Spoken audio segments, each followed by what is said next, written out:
안녕하세요. 별라디오와 서연에 오신 것을 환영합니다. 저는 남편과 결혼한 이후로 정말 단 하루도 쉬지 않고 열심히 살아온 사람입니다. 물론 처음부터 그랬던 것은 아니었어요. 저는 평범한 회사원이었고 남편도 당시에는 그냥 평범하게 회사를 다니던 사람이었죠. 하지만 점점 평화로운 삶에 균열이 생기기 시작했어요. 남편이 결혼 직전에 회사 사정으로 한순간에 실직자가 되었거든요. 남편은 회사에서 해고되면서 저에게 미안하다며 이별을 고했던 적도 있었어요. 내가 어쩌다 이렇게 됐는지 모르겠다. 회사 사정이라면서 날 매몰차게 잘라버리더라. 나 같은 미래 없는 남자 말고 더 좋은 사람 찾아서 살아. 당신은 그럴 자격이 있는 사람이니까. 그가 이렇게 말했을 때 나는 그를 쉽게 버릴 수 없었어요. 우리가 하루 이틀 본 남도 아닌데 말이죠. 그냥 우리 함께 노력하자. 그런 말만 해줘도 난 충분히 받아들일 수 있어. 괜찮다고 이제 아무것도 없는? 내가 한심해서 그래. 넌 직업도 없는 남자랑 함께 살고 싶어?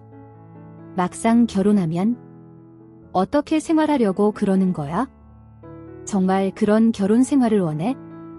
그럼 함께 노력하면 되는 걸 왜 그렇게 먼저 포기하려고 그래? 나 당신 정말 많이 좋아해. 당신하고 결혼하고 싶으니까 이렇게 오랫동안 만나왔고 우리 이미 결혼 날짜도 다 맞추고 인사도 다 나눴는데 이렇게 하면 내가 어떻게 반가워하겠어? 반대로 당신이라면 그렇게 할 수 있겠냐고? 남편은 자신의 사정이 여의치 않다며 이미 예정된 결혼도 없던 일로 하자고 했어요. 그의 결정이 전 너무 야속하게만 느껴졌어요. 하지만 저는 남편이 정말 괜찮은 사람이라고 생각해서 꼭 붙잡아야 한다고 생각했어요. 그렇게 저희 부부는 새로운 도전을 시작하게 됐죠. 바로 그 생존하기 어렵다는 자영업 시장에 뛰어들었으니까요. 이 시점부터 제 고생길이 열린 것 같아요. 제 친정은 제가 어렸을 때부터 꽤 잘나가는 음식점을 부산에서 운영하고 있었거든요. 결혼 전에 자기 비하로 축 늘어진 어깨와 달리 부산에 내려와서는 친정 부모님이 하시는 말씀 하나 놓치지 않겠다며 열심히 적어가며 외우는 남편의 모습이 정말 대견스러웠어요. 남편이 부모님 앞에서 본인이 직접 해보겠다고 열의를 불태우는 모습을 보니 이 사람은 최소한 가족을 굶기지 않겠구나 하는 생각이 들었습니다. 그렇게 시작한 서울 사업은 처음부터 잘 풀리지는 않았어요. 어차피 이렇게 되리라 예상하고 있었기에 저는 조급해하지 않으려 마음을 다잡았죠. 가게를 낼 당시 저희 부부는 큰 돈이 없었고 시댁 역시 여유가 없었기에 사업 시작 자금은 제 친정 부모님이 대주셨어요. 사위가 열심히 가게를 장만한다는데 우리가 힘을 보태야지. 가정은 남자가 책임지는 거다. 내 아내와 자식을 먹여 살리는 일은 내가 잘할 수 있을 거야. 우리가 이렇게 해주는 애 잊지 말고 열심히 노력해라. 엄마는 특히 힘들어하던 남편을 항상 응원해 주셨죠. 그래서 돈을 빌려주실 때도 남편에게 따끔하지만 따뜻한 조언을 해주셨어요. 엄마는 남편을 믿고 있으니 열심히 노력하라는 속내가 담긴 말이었어요. 남편도 그런 엄마의 마음을 느꼈는지 울먹이며 고개를 끄덕였죠. 이때 저는 우리가 정말 행복한 가족이구나 생각했었어요. 처음 가게 문을 열었을 때 넘치던 자신감과는 달리 정말 많은 고난이 있었어요. 부모님 가게를 기반으로 낸 것이었기에 저희 부부의 가장 큰 목표는 친정 부모님의 이름에 먹칠하지 않는 것이었죠. 최대한 음식 맛을 비슷하게 내기 위해 무척 노력했고 남편과 저는 몇 날 며칠 밤을 새워가며 장사 준비를 할 정도로 열정이 넘쳤어요. 하늘도 그런 저희 부부의 마음을 알아준 것인지 단골 손님들이 하나둘 생기기 시작했어요. 이때다 싶은 마음에 저는 사업에 탄력을 붙이기 위해 백방으로 알아보고 광고도 열심히 했죠. 이런 노력 덕분인지 생각보다 빠르게 유명세를 타기 시작했어요. 처음 시작한 작은 평수의 가게에서 더 큰 가게로 확장까지는 저희 부부가 생각했던 것보다 긴 시간이 필요하지 않았어요. 가게가 잘 되는 와중에 연달아 좋은 소식도 있었어요. 저희 부부에게 작은 결실이 생긴 거죠. 바로 금쪽 같은 자식이었어요. 여보, 나 당신한테 정말 중요한 얘기가 있어. 왜 내가 요즘 너무 지치고 힘들다고 했었잖아. 다 이유가 있었어. 뭔데? 무슨 일이야? 설마 당신 어디 아프기라도 한 거야? 아니, 그게 아니라. 여보, 나 아이 가졌어. 우리한테 드디어 아이가 생겼다고. 정말? 그게 정말이야? 당신 너무 수고했어. 지금까지 왜 숨기고 있었어? 내가 얼마나 마음 졸였는지 알아? 당신 이제 홀몸도 아닌데 내일부터 당장 가게 쉬어. 집에서 몸 편하게 쉬어. 남편은 저를 참 많이 배려해줬고 임신 초기에는 조심하다가도 남편에게 온전히 가게 일을 맡기기엔 너무 미안해서 당분간은 가게 일과 육아를 병행했어요. 두 가지 일을 모두 잘하기에는 어려움이 많았지만 남편이 가게 일의 많은 부분을 담당해 주어서 혼자서 육아하기에 크게 힘들지 않았어요. 어느덧 아이가 자라 3살이 되던 무렵이었어요. 육아로 제가 가게를 돌본 지도 벌써 2년이나 다 되어갔죠. 경제권은 그동안 저에게서 남편에게로 넘어갔고 집안일 대부분도 남편의 허락이 필요해졌어요. 긴 시간을 혼자 애쓰다 보니 남편은 이전과 달리 돈에 무척 예민해졌죠. 가장 큰 변화는 제가 관리하던 통장을 남편이 이제는 본인이 관리하겠다며 가져간 일이었어요. 처음에는 그런 남편에게 섭섭한 마음도 들었지만 밖에서 얼마나 힘들면 그러겠나 싶어 여유롭지 않은 돈으로도 최선을 다해 살림을 꾸렸어요. 남편 역시 허투루 낭비하지 않았기에 좋은 남편이라 생각하며 육아의 어려운 시간도 버텼죠.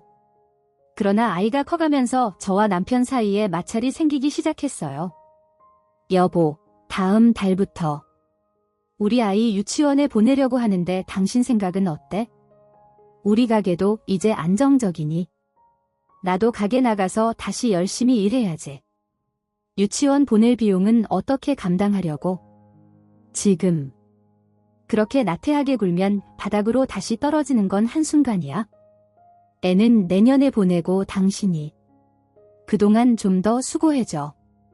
그래도 당신 혼자서 가게 일하는 거 안 힘들어? 계속 이렇게 힘드니까 돈 때문에 예민하게 구는 거 아니야? 당신은 우리 애한테 뭐 해주는 게 그렇게 싫어? 당신은 왜 그렇게 말을 해? 누가 보면 생활비도 안 주는 남편인 줄 알겠다. 아무튼 지금 당장은 여유 없으니까 애는 당분간 당신이 좀 봐줘. 가게에서 잠시 멀어지는 동안 저는 왠지 모를 불안감이 들었어요. 예쁜 제 자식을 돌보는 일이야 너무 좋았지만 혼자서 가게를 책임질 남편이 이렇게까지 예민하게 구니 마음이 편치 않았어요. 게다가 가게는 제 명의로 되어 있어서 처리해야 할 부분들에 신경을 못 쓰는 것도 걱정이었죠. 남편이 저를 집에 더 머물게 하려는 태도도 어딘가 모르게 신경 쓰였답니다. 그러다 친정에서 좋지 않은 소식을 듣게 됐어요. 친정엄마가 암으로 입원했다는 소식이었죠. 아무리 암이 이젠 국민병이라고 하지만 엄마가 암이라는 소식을 들으니 덜컥 안 좋은 생각부터 들기 시작했어요. 그래서 남편에게 말을 하고 아이와 함께 부산으로 내려갔죠. 남편에게도 하루 가게를 쉬고 같이 가자고 했지만 남편은 끝까지 가게를 비울 수 없다면서 저 혼자 가라고 했어요. 아유, 한참 바쁠 시기에 여긴 왜 왔어? 엄마 너무 걱정하지 마라. 수술만 하면 금방 낫는 암이라더라. 근데 안서방은 어쩌고 혼자 왔어? 엄마, 상위는 한참 잘 되는 시기에 쉴 수 없다면서 오늘도 가게 문 열었어. 내가 정말 속상해서.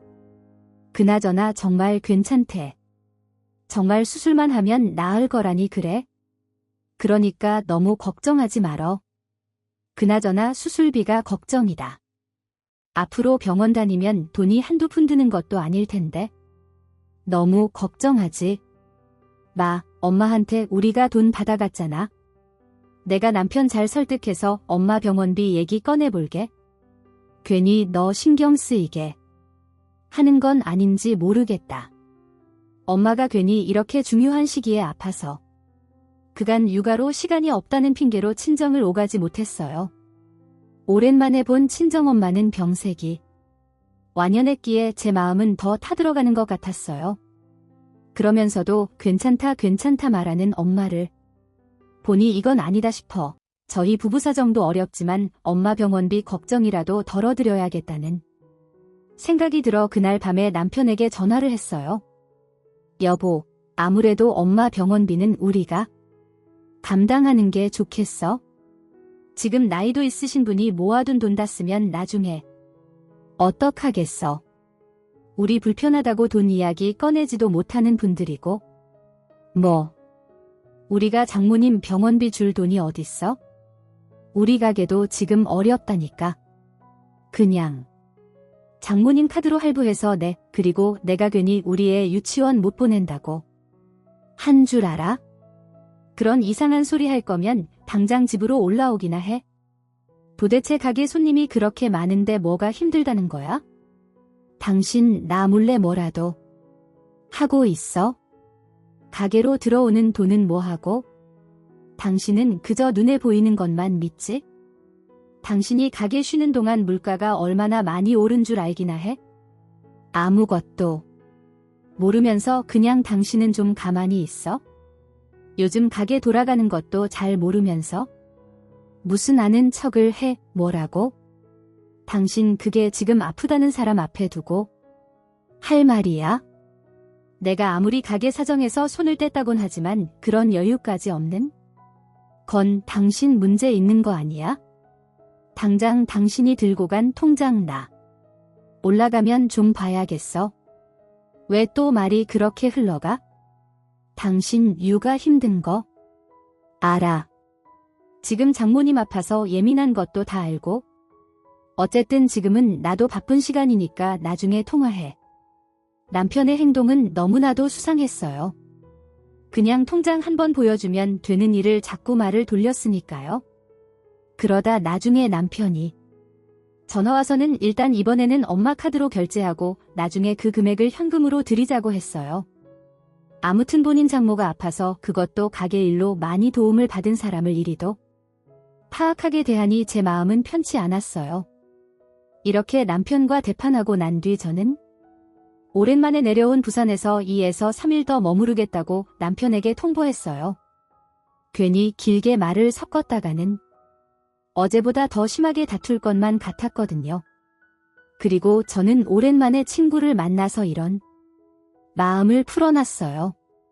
아니, 엄마가 아프시다는데 남편이라는 사람은 병원비 하나 대주지 못하겠다 하더라. 진짜 우리 힘들 때 도와준 사람이 누군데 정말 섭섭하더라고. 사람이 어떻게 그럴 수가 있지? 그래, 너희 가게 잘 된다고 하지 않았어? 이번에 본점도 낸다고 그러던데. 너희 남편이 너한테 말 안 했어? 주변 친구들 말로는 너네 가게 대박 났다고 하던데 무슨 소리야? 분점이라니, 방금 내가 한 말 못 들었어? 남편이라는 놈이 우리 엄마 병원비 낼 돈도 없다고 나보고 당장 집이나 올라오라고 했다고. 게다가 병원비는 엄마 카드로 내라고 했다고. 그리고 얼마 전에는 우리 애 유치원 보내자고 한마디 했다가 내가 무슨 소리까지 들었는데.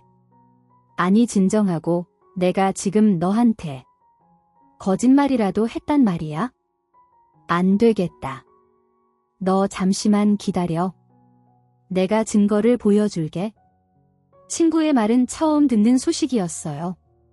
가게를 시작한 지 이제 겨우 6년이었는데 어떻게 분점을 내겠다는 생각을 할 수 있었겠어요? 게다가 남편은 이런 중대한 사항을 저와 의논하지도 않고 일을 벌일 사람이 아니었고요.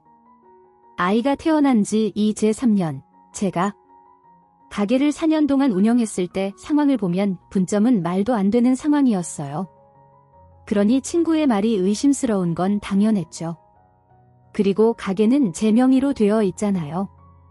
그런 가게를 누구 마음대로 분점을 낸다는 건지. 제가 이런 고민을 하고 있을 때 친구는 핸드폰으로 뭔가를 검색하더니 제 눈앞에 핸드폰을 내밀며 말했어요.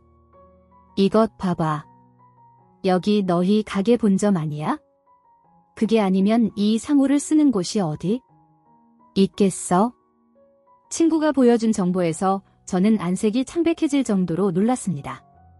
게다가 너희 가게 인테리어랑 아주 똑 닮았어. 너네 가게 판박이야? 친구가 보여준 사진을 보고 저는 너무 놀라서 쓰러질 것만 같았어요. 친구의 핸드폰. 안에는 정말로 저희 가게 이름과 인테리어를 똑 닮은 가게가 오픈한다는 내용이 담겨 있었어요. 저는 너무나 당황스러웠어요. 세상에 이런 일이 있을 수 있나 싶은 마음에 그날 당장 집으로 올라가서 사실을 확인하기 위해 백방으로 뛰어다녔죠. 친구가 보여줬던 4월 오픈이라 적혀 있던 가게는 정말로 문을 열고 영업을 하고 있었어요. 남편 몰래 그 가게에 가서 저희 가게의 시그니처 메뉴들을 주문해 먹어봤습니다. 결과는 너무나 충격적이었어요. 조금의 차이는 있었지만 이 가게의 메뉴들은 엄마가 저희 부부에게 전수해 주신 그 음식과 매우 흡사했어요. 그래서 저는 지나가는 종업원을 붙잡고 물었습니다. 여기 가게에서 분점을 낸 거 맞나요? 본점에서 분점 같은 거 안 한다고 저한테 말했던 것 같아서요. 제가 이 가게 사장님이랑 정말 친한 사이거든요. 네, 여기 2호점 맞아요. 사장님이 본점이랑 여기 번갈아 출퇴근하고 계신 거려? 종업원이 대답했습니다. 사장님은 지금 안 계시나요? 혹시 사장이라는 사람이 남자인가요? 여자인가요? 저는 마지막 질문을 미심쩍은 마음으로 물었어요. 남편은 최근 가정을 등한시하며 가족에게 돈 쓰는 일을 꺼리고 있었으니 말이에요. 합리적인 의심이었죠. 네, 왜 물어보세요? 아무튼 저희 사장님은 남자예요. 오늘 출근하는 날이라 곧 오실 텐데. 아, 저기 오셨네요. 저분이 저희 사장님이세요. 사모님도 같이 오셨네요. 종업원의 말에 밖을 바라보니 힘들다던 저의 사정과 어울리지 않는 외제차에서 내리는 남편의 모습이 보였습니다. 평소 집을 나서던 모습과는 너무도 다른 차림새의 남편인지 몰라볼 정도였어요. 당장 쫓아가서 이 상황을 설명하라고 말하고 싶었지만 저는 이런 마음을 꾹 눌러 담았죠. 왜냐하면 옆에서 같이 내리는 여자가 있었기 때문이에요. 방금 종업원이 말한 사모님이라는 말도 어이가 없었지만 직접 이렇게 제 두 눈으로 이런 상황을 마주하게 되니 너무 당황스럽고 어이가 없어서 저는 그 자리를 벗어나고 싶었어요. 지금 당장 이혼하고 싶은 마음은 굴뚝 같았지만 혹시나 싶은 마음에 조심스럽게 남편을 쫓아다니며 평소 무슨 행세를 하고 다니는지 살펴봤어요. 남편을 쫓던 어느 날 한 오피스텔로 들어가더니 다음 날까지 나오지 않은 적도 있었죠. 평소 제게 알려준 매출로는 다니기 어렵다는 골프클럽도 다니는 것을 제 두 눈으로 확인했습니다. 저는 이런 것들을 하나하나 사진으로 남기고 증거를 모았어요. 파도 계속 나오는 남편의 재산에 저는 정말 입이 다물어지지 않았어요. 그리고 친정엄마의 수술 날짜가 다가왔어요. 남편에게 엄마의 병원비를 입금하라고 당당하게 요구했지만 남편의 대답은 제가 예상한 것과 비슷했어요. 내가 왜 처가 일까지 신경 써야 돼? 그리고 장모님은 가게 하면서 그렇게 돈을 벌어들였으면서 왜 자기 도구도 제대로 세우지 않았대? 우리가 이렇게 살고 있는 것도 다 우리 부모님 덕인 거 몰라? 근데 당신이 어떻게 그런 말을 할 수가 있어? 당신이 분명히 우리 엄마 병원비 마련하겠다고 큰 소리 쳤잖아. 아이 모르겠고. 내일이면 명절 연휴인데 우리 분위기 망치지 말자. 우리 식구랑 엄마 아빠 모시고 여행이나 가려고 했는데 당신 모습 보니까 같이 가면 딱 분위기만 망치겠네. 당신은 그냥 집에서 애나 보고 있어라. 당신 사람이 아파서 수술 앞두고 있는데 무슨 여행을 가겠다고? 누구 마음대로 여행이야? 절대 못 가. 당신 이렇게 가는 순간 나도 어떻게 할지 몰라. 각오해. 뭐야, 넌 왜 그래? 나는 우리 집 생활비가 어디서 나오는지 몰라서 그러는 거야? 군말 필요 없고 난 장모님 병원비를 절대 못 주니까. 당신이 알아서 대출받아 해결하든지 말든지. 당신 정말 뻔뻔하구나. 어떻게 사람이 이렇게 말을 뒤집어서 바꿀 수 있어? 우리 엄마가 아프신데 당신 정말 그런 걸 원해?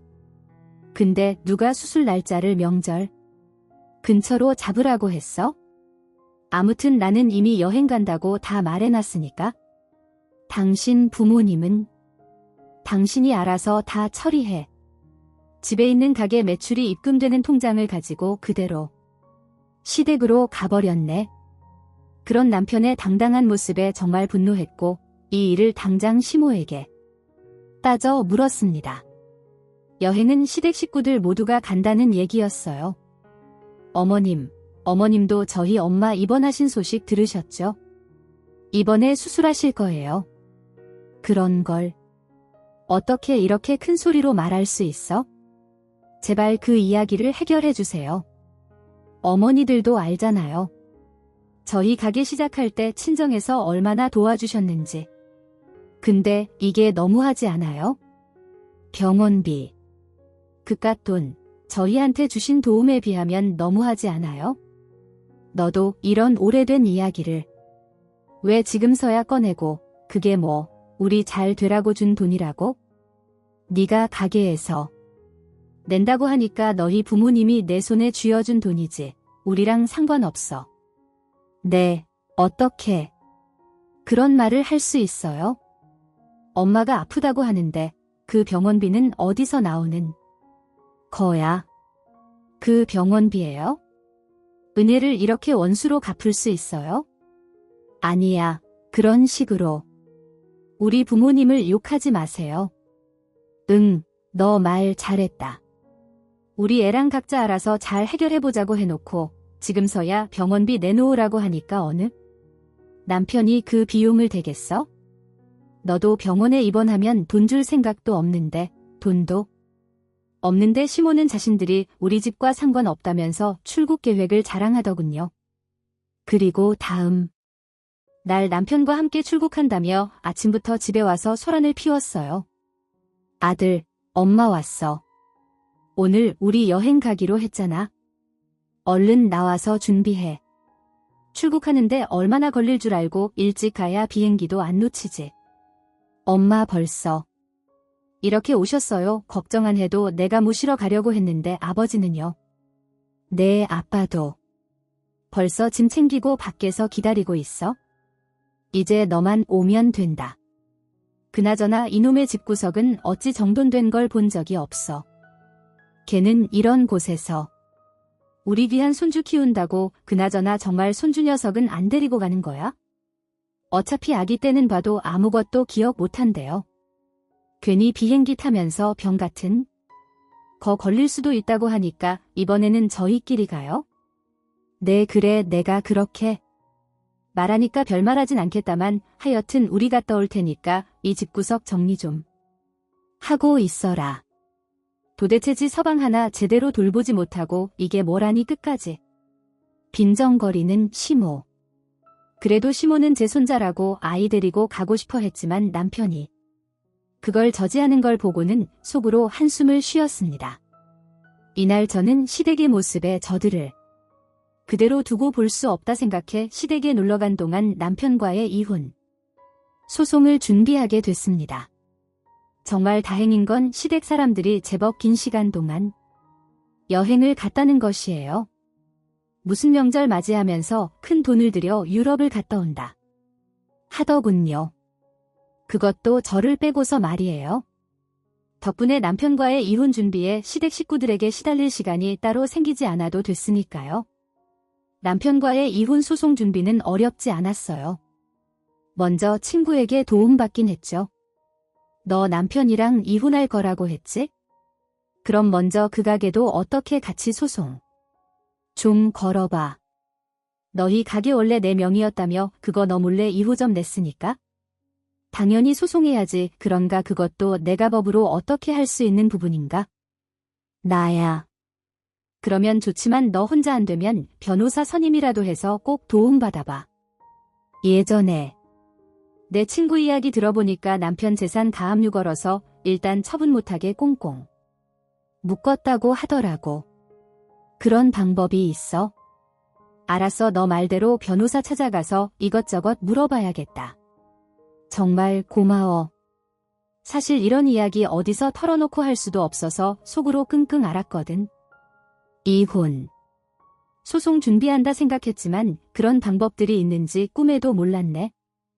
일단 저는 친구의 말대로 남편의 재산을 빼돌리지 못하도록 가압류를 걸었죠. 게다가 가게가 제 명의로 되어 있다 했잖아요. 제 명의로 된 가게를 함부로 도용해서 두 번째 지점을 낸 남편을 향해 소송도 함께 진행하자고 변호사님이 그러시더군요. 게다가 거기에 내연관계에 있던 여자를 찾아서 상관녀 소송도 진행하려고 했죠. 한 번에 모든 소송을 진행하려니 정신이 없었습니다. 비용도 만만치 않게 들었죠. 하지만 나중에 얻을 결실을 생각해서 꿋꿋이 버티며 자료들을 준비했어요. 제 친구의 도움이 아니었다면 다른 소송을 준비할 생각도 못했을 테니까 정말 저에겐 고마운 친구였죠. 그리고서 전집과 가게를 모두 정리해서 부산 친정집으로 아이와 함께 내려갔습니다. 이 모두 남편이 외국으로 여행 간 10일 만에 진행한 것이었어요. 엄마 나 그 이랑 이혼하려고. 내가 그동안 사기꾼의 도둑놈이랑 같이 살고 있었더라고. 내려가자마자 저는 엄마 병원부터 찾아갔어요. 수술 날짜에 맞춰서 오지 못했으니 말이에요. 엄마의 소설엔 다행히 좋은 결과를 보여주었고 얼마 지나지 않은 시간이었지만 생각보다 많이 회복된 모습에 저는 눈물을 글썽이며 남편과의 이혼을 말했습니다. 엄마는 당황스럽고 복잡한 표정을 지었지만 딸은 제 편을 들어줬죠. 그래 네가 아무런 증거도 없이 아무런 이유도 없이 이혼 결정하진 않았겠지. 네가 뭘 안들 엄마는 내 편이야. 네 아빠도 마찬가지고. 다만 이렇게 누워서 힘이 될 수가 없으니까 그게 너무 미안하구나. 괜찮아. 게다가 엄마도 알다시피 내가 워낙 좀 꼼꼼하잖아. 벌써 준비 다 하고 내려왔어요. 엄마 손주도 같이 그 집안에서 뭐라 하네 대를 이을 자기 손자를 이렇게 데려오게 가만히 뒀어? 그 사람들 지금 여행 갔어? 엄마 수술이 목전인데 효도 관광할 거라고 아주 단단히 준비해 뒀더라고. 그래서 그냥 그 틈에 다 정리하고 내려왔어요. 이제 그냥 엄마 아빠, 귀여운 내 아들이랑 행복하게 세 명이서 살려고. 이혼 소송 같은 경우는 이전부터 꾸준히 준비해 둔 자료. 덕분에 어려운 일은 없었어요. 다만 어려운 것이 있었다면 상관료 소송이었죠. 상관료. 소송에는 약간 애를 먹었는데 다행히 집을 비운 남편의 짐에서 해결의 실마리를 찾을 수 있었어요. 바로 남편의 카드 내역이었어요. 내역서의 내용들이 유독 집 근처가 아닌 그 오피스텔 근처에서 사용한 것들이 무척이나 많았거든요. 저는 한동안 남편의 뒤를 쫓아다니며 그 오피스텔에 여자가 살고 있다는 사실도 진작에 알고 있어서 상관관계를 입증하기 어렵지 않았죠. 이럴 줄 알고서 미리 다 증거를 남겨뒀으니 말이에요. 상관료 소송이 시작되자 여자는 어떻게 알았는지 부모님과 함께 있는 부산 본가까지 내려와 제게 매달리며 울면서 빌더군요. 얼굴에 철판을 몇 장이나 깔았는지 뻔뻔하게도 말이에요. 정말 전 그 사람이 유부남인지 모르고 만나고 있었어요. 저한텐 이혼한 지 얼마 안 됐다. 분명히 그렇게 말했단 말이에요. 전 그 사람이 애도 있는 줄 몰랐다니까요. 그걸 지금 변명이라고 하고 있어요. 당신 남편이 유부남이고 애도 있다는 거 다 알고 만났잖아. 가게가 떡하니 내 이름으로 되어 있는데 어떻게 그걸 몰라. 그냥 남편이 돈 주고 집 주고 하니까 편해서 그냥 만났겠지. 근데 이걸 어쩌지? 그놈 이제 빈털터리가 될 텐데. 끝까지 바짓가랑이를 붙들던 상관이었으나 제 알바가 아니었죠. 그렇게 귀국한 남편은 집도 가게도 없어졌으니 당장의 본가로 내려와 문을 두드리더군요. 당신 지금 이게 무슨 짓이야? 어떻게 부부 재산을 이런 식으로 멋대로 처분해. 게다가 가압류는 또 뭐고 제발. 나와서 나랑 얘기 좀 해. 지금 당신이란 놈이 나한테 할 말이 뭐가 있어. 게다가 뭐 부부 재산의 멋대로 처분. 당신이야말로 먼저 그 재산이라는 거 나한테 숨기지 않았어. 그리고 집에서 애나 보고 있으라고. 당신 정말 나를 물로 봤구나. 끝까지 숨길 수 있을 줄 알았어. 내가 다 설명할 수 있어? 내가 전부 다 설명할 테니까 제발 나랑 제대로 얘기 좀 하자. 우리가 몇 년을 노력해서 지금까지 왔는데 네가 어떻게 나한테 이럴 수가 있어? 그리고 우리의 양육권은 어떡하고 그렇게 애를 함부로 혼자 데리고 가. 당신이 양육권 말할 자격이나 있고 당신 그동안 그놈의 가게 핑계로 우리 애 제대로 안아준 적도 없어. 그리고 우리 어려울 때 도와준 내 부모님에 대한 은혜도 잊은 사람이고 그런 사람이랑 내가 더 할 말은 없는데 내가 다 설명할 수 있다니까. 정말 당신 갑자기 왜 이러는데 우리말로 해결해. 그리고 이혼 소송은 또 뭐고. 당신 내연녀랑 당신 관계도 나 다 알고 있고 당신이 지금까지 숨긴 재산도 이번 소송으로 다 알았으니까 어차피 나랑은 이제 상관없는 이야기야. 우리 애 지금 자느라 정신없으니까 당장 우리 집 앞에서 소란 피우지 말고 나가. 남편은 그러고도 몇 차례 더 본가로 내려와 제게 하소연하듯이 말했어요. 하지만 전 절대 봐주지 않았죠. 여보, 당신 정말 이런 식으로 나올 거야? 우리가 몇 년을 노력해서 일근 받은데 그걸 이렇게 아무렇지도 않게 버릴 수가 있어? 당신도 가게 하느라 얼마나 힘들게 살았는데 그걸 이렇게 다 포기한다고? 당신이란 남자 정말 질린다. 그걸 알면서 그딴 식으로 행동했어? 가족한테 모든 걸 바칠 것처럼 행동하고는 뒤에서 호박 시냇가에 여자 만나고 다녔잖아. 아니, 내가 그 여자를 꼬신 게 아니라니까. 그 여자가 가게로 와서 나를 계속 꼬드겼다고. 당신은 육아한다 바쁘고 나도 혼자서 가게 하느라 외롭고 그랬으니까 그냥 잠깐 실수한 거지. 그리곤 아무 일도 없어. 정말이라니까. 남편은 계속해서 저를 설득하려 했지만 쉽게 넘어갈 제가 아니었어요. 그렇게 남편이 냈던 이후점으로 인해서 남편은 제게 상당히 많은 피해 보상금을 줘야 했죠. 게다가 말이에요. 남편은 무리한 대출로 가게를 냈는지 그만 버티지 못하고 그대로 파산하고 말았습니다.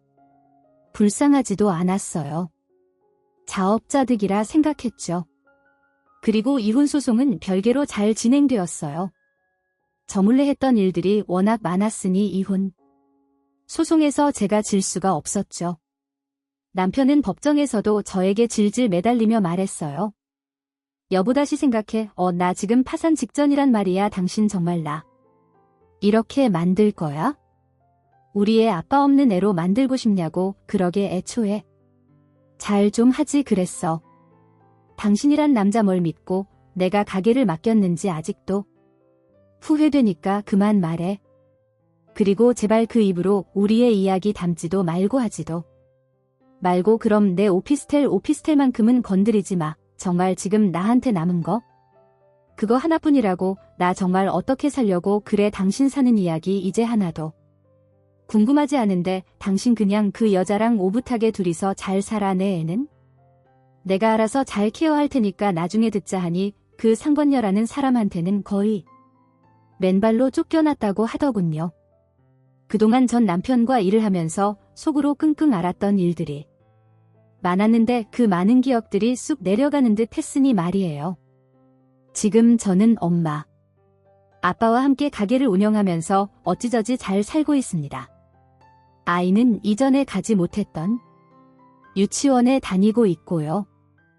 저는 아이와 함께 지내면서 부모님 가게를 이어받을 준비를 하는 중입니다.